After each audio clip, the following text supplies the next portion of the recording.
Là, ça enregistre. Et il me semble qu'on était encore... D'accord. On va recommencer alors. Alors, on va prendre autrement. Donc, fois 2. Adrien Vaz, je suis super content de ce petit entretien parce que je trouve que tu as une implication artistique dans la ville d'Angoulême qui me plaît bien. Je trouve que tu es sur plein de trucs qui sont super. Bon, en général, ça a plutôt rapport avec l'image, surtout. J'imagine que c'est ta formation. Tu as fait le LISA, je crois. Oui, j'étais au LISA, j'étais même à Charles-Coulon en art appliqué avant, et puis après je suis allé à l'IUT dans la section qui est très portée multimédia et images. Ouais. D'accord. Mais tu ne fais pas que ça. Parce que tu gères aussi l'association Bac à Sable. Est-ce qu'elle est encore en vie? Elle était très attachée au fonctionnement de la Maison de l'Epeuple et de la Paix, Ouais. et donc par la force des choses, en ce moment, on va dire qu'on est en période de calme, puisque la MPP est en période de calme slash tourmente. Donc, donc voilà. D'accord, mais il se peut qu'on ait de nouveau des chouettes soirées très vite. À aller danser très vite. Oui. Parfait. J'ai vu que tu étais aussi un petit peu graphiste, donc j'ai vu tes belles affiches.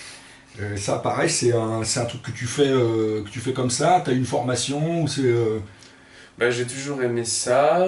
Enfin, à la base, j'étais très très dessin, et puis finalement, après, il y a une formation aux outils de l'infographie qui m'a été offerte, enfin, en art appliqué surtout, à Charles-Coulon. Et puis bah, voilà, quand je me suis retrouvé à aimer faire de l'infographie et puis savoir utiliser les outils, bah, j'en ai beaucoup usé. Mais j'ai beaucoup perdu en dessin, c'est le lot.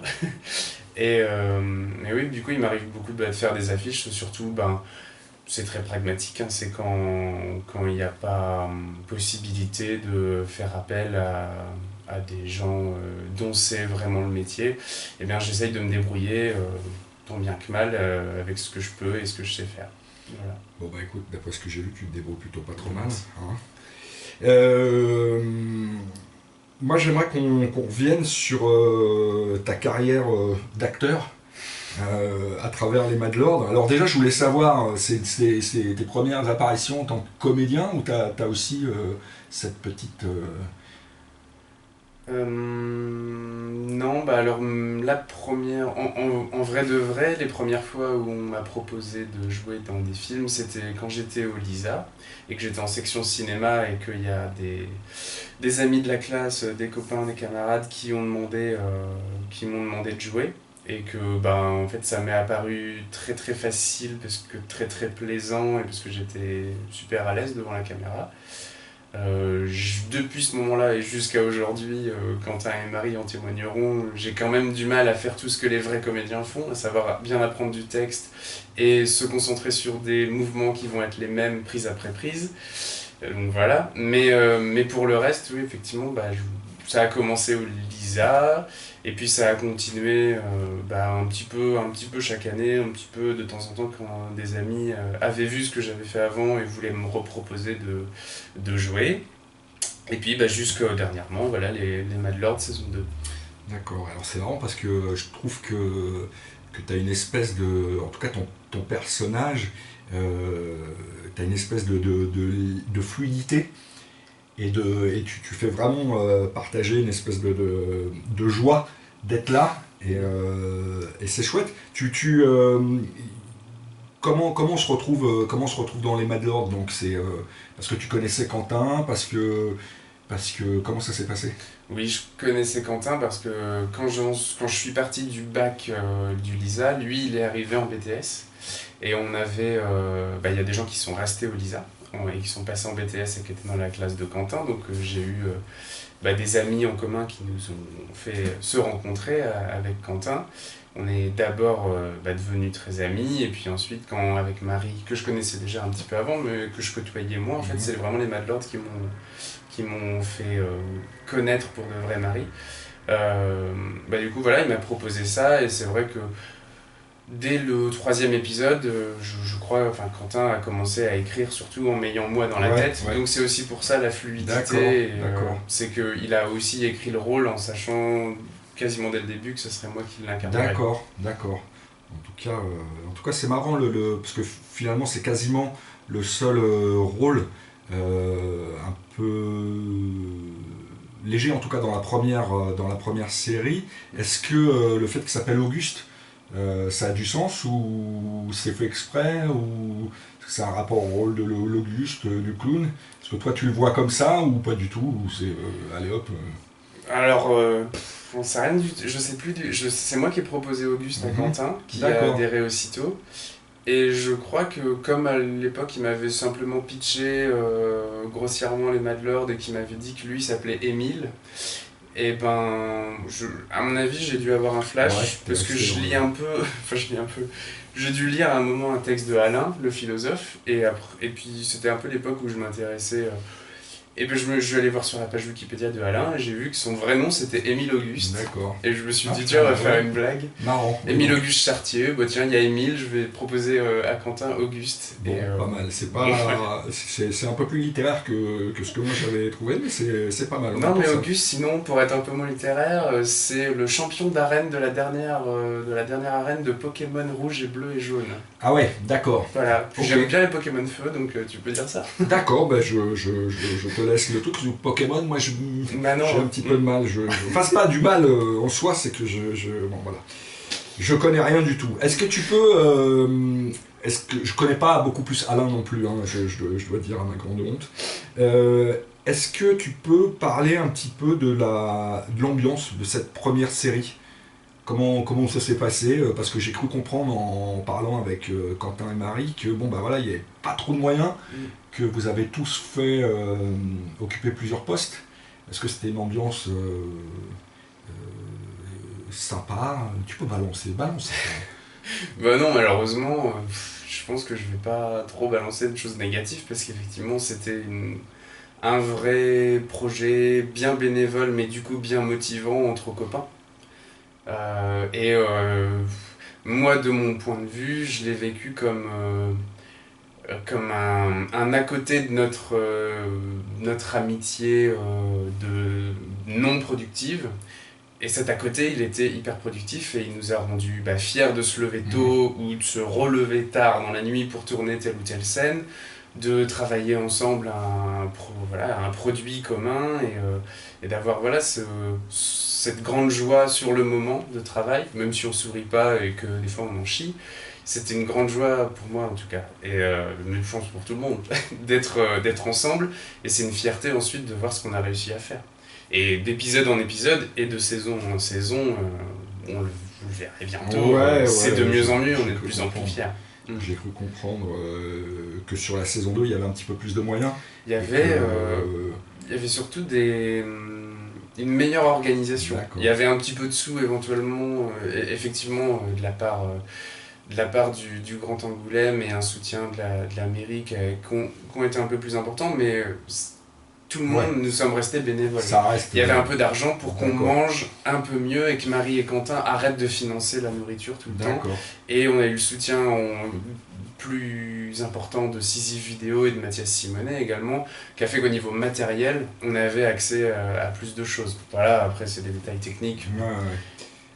Tu as fait partie de la régie aussi, donc tu es acteur et régisseur.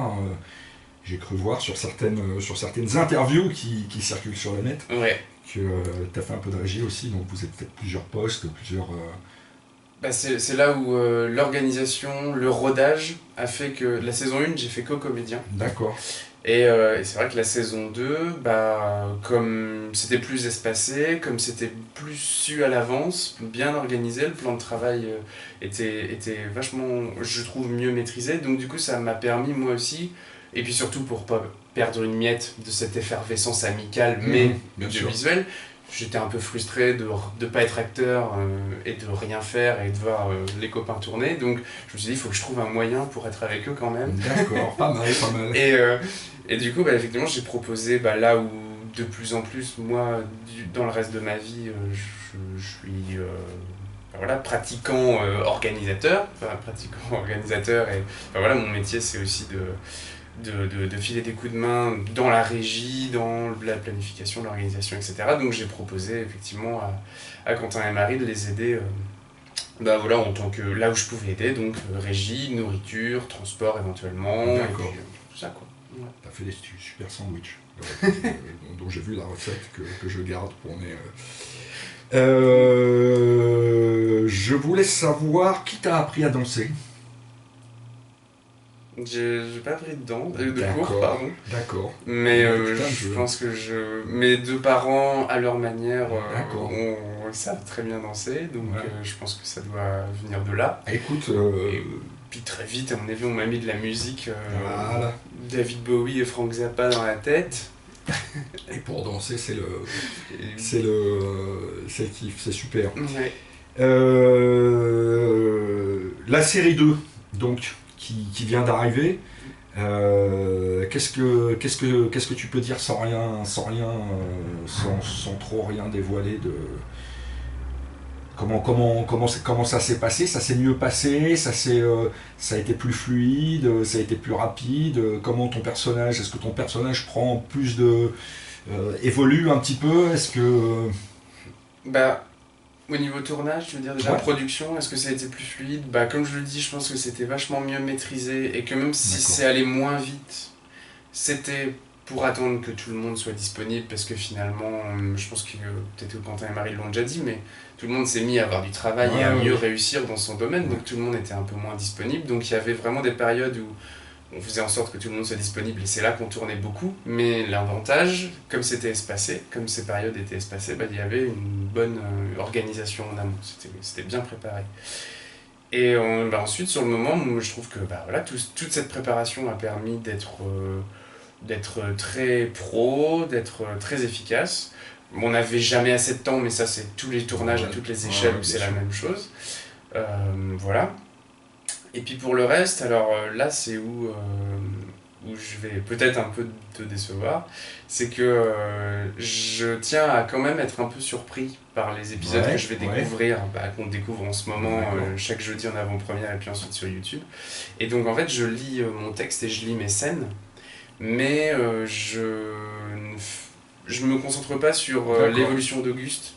Je veux donner à Quentin et Marie ce dont ils ont besoin pour mon personnage, mais comme on tourne dans le désordre, et moi je remets pas forcément dans l'ordre dans ma tête, donc la chronologie de mon personnage je la connais moyenne, et la chronologie de tout je comprends rien. Mais c'est chaud quand même pour alors je sais pas, moi je suis pas acteur, mais pour construire un personnage, est-ce que c'est pas un peu en même temps t'as l'idée générale, j'imagine, mais...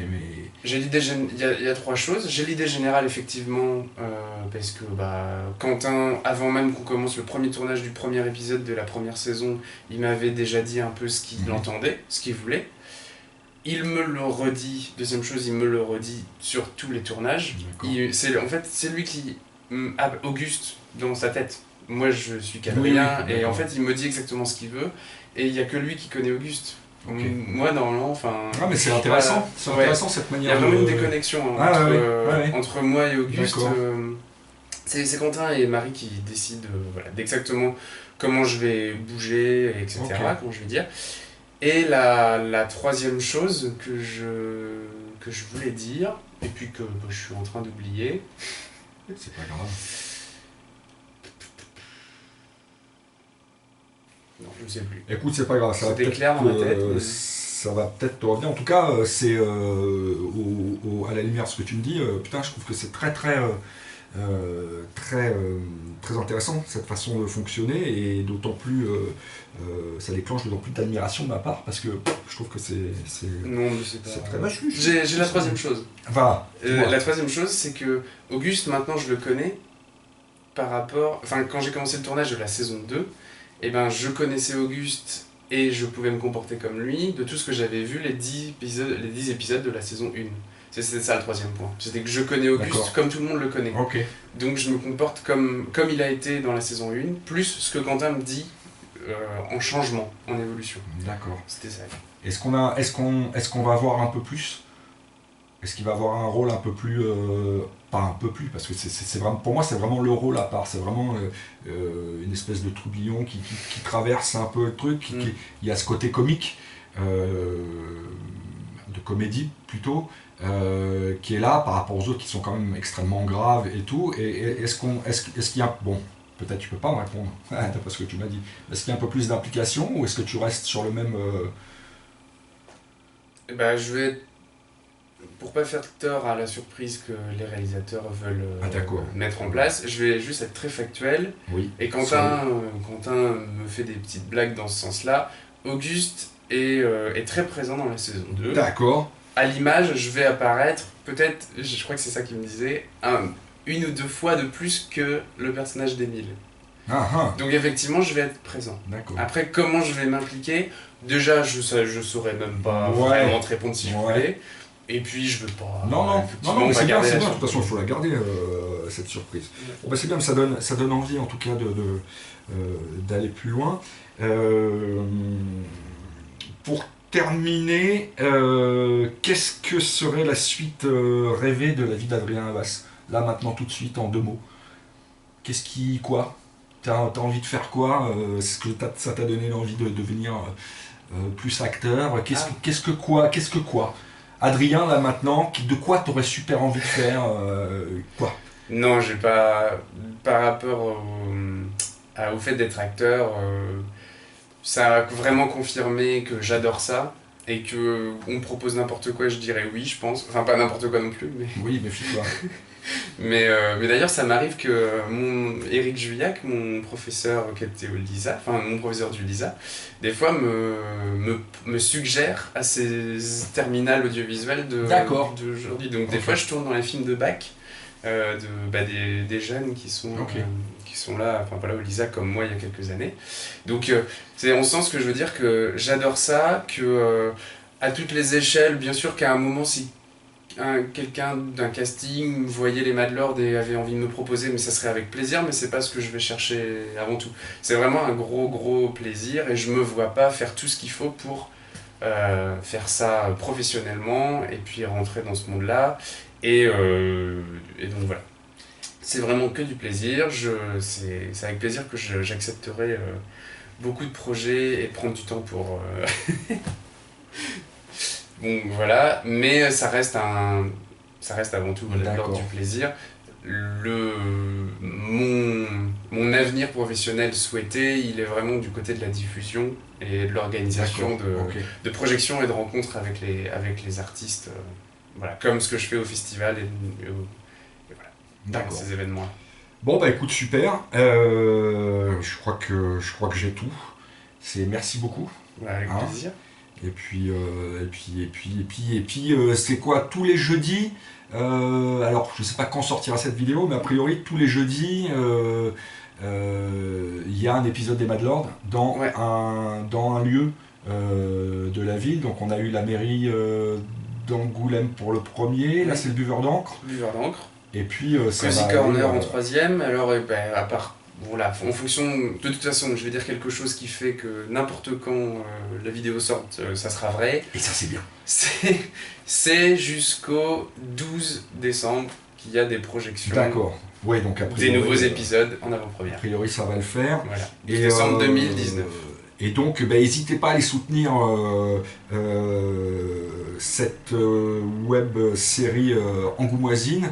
Ne serait-ce parce que tous les gens qui y participent, enfin tous ceux que je connais, que je croise, sont des gens sympathiques, énergiques et qui se bougent le cul, ce qui est quand même largement assez rare pour le souligner, parce que c'est des choses de qualité, et puis bah voilà, faut y aller, faites partager, et les Mad Lord saison 2, voilà. Un grand merci à toi. Voilà, toi aussi.